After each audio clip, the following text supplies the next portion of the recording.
There we go. There we go. There we go. Well, I thank you very much for joining us today. Last night in the bigger Corso cinema, it was an extraordinary outburst of passionate commitment to the characters you've created over such a long period. And today, in this masterclass, you've been kind enough to give us some time to talk about, let's say, the more discreet side of your personality, the personality of the writer, the personality of the director. And you've written, I believe, over 20 screenplays, you've directed 10 or so films, and when you look back on your career, of those three crafts, the acting, the writing, the directing, which would you say is the most demanding?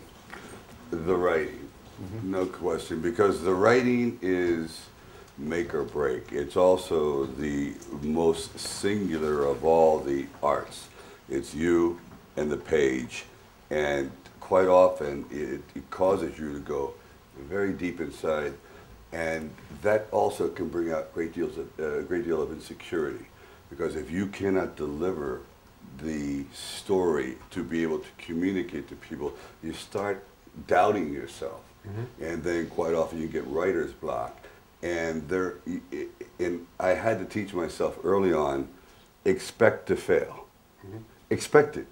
Covet it, welcome it, it's going to happen, but it's not a permanent state. Right. But this is from Krzysztof Slatnik. Are you here? Yeah, I'll read your question. How do you manage your writing process? Do you take a long time out or write in between other work? Writing, I almost approach it like exercise. I get up maybe at 4:30 in the morning, it takes an hour to get going, and then I'll start to write about maybe 3 hours, and then it becomes repetitive. And the next day I get up, and even if I don't feel inspired, I'll sit there for those 3 hours until the brain says, okay, you must start to produce something. So I try to write quickly, and I follow a pattern, just the way you would be if you were in the army or whatever, and then that gets me through it quickly.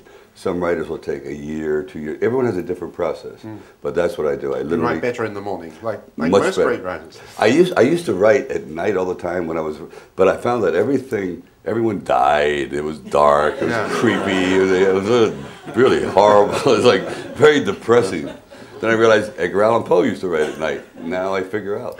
And with the clout you had after Rocky, were you able, like Coppola, to insist on rehearsal time, or were you have to go straight? Yeah. But you know, it's just sometimes it's never enough rehearsal time. You think you have it, then this actor has to run off, or they don't want to rehearse. And I think that's a big problem. It's all about rehearsal. You can imagine if you're a sports team and you never practice, how could you ever win a game? That's right.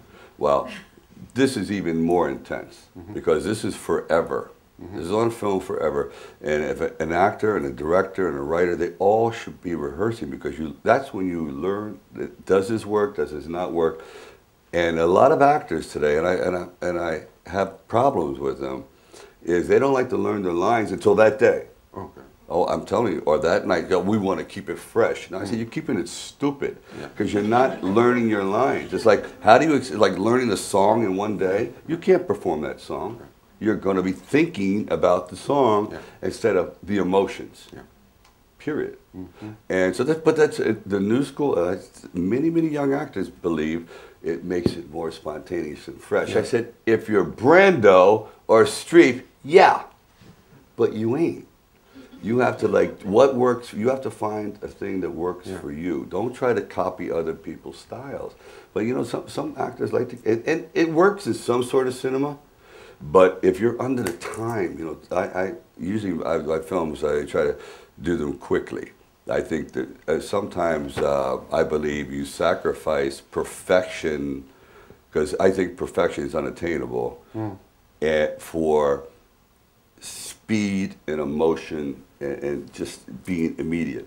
And I know it's imperfect. I know it's not right. I know all the moments haven't been caught, but it's good enough emotionally to keep the story going. You know, I talk to Clint Eastwood about that all the time. He'll do maybe 3 takes, because he goes, that's enough. That's enough to tell the story. beyond that, it's kind of like a director is sometimes will drive himself crazy. Yeah.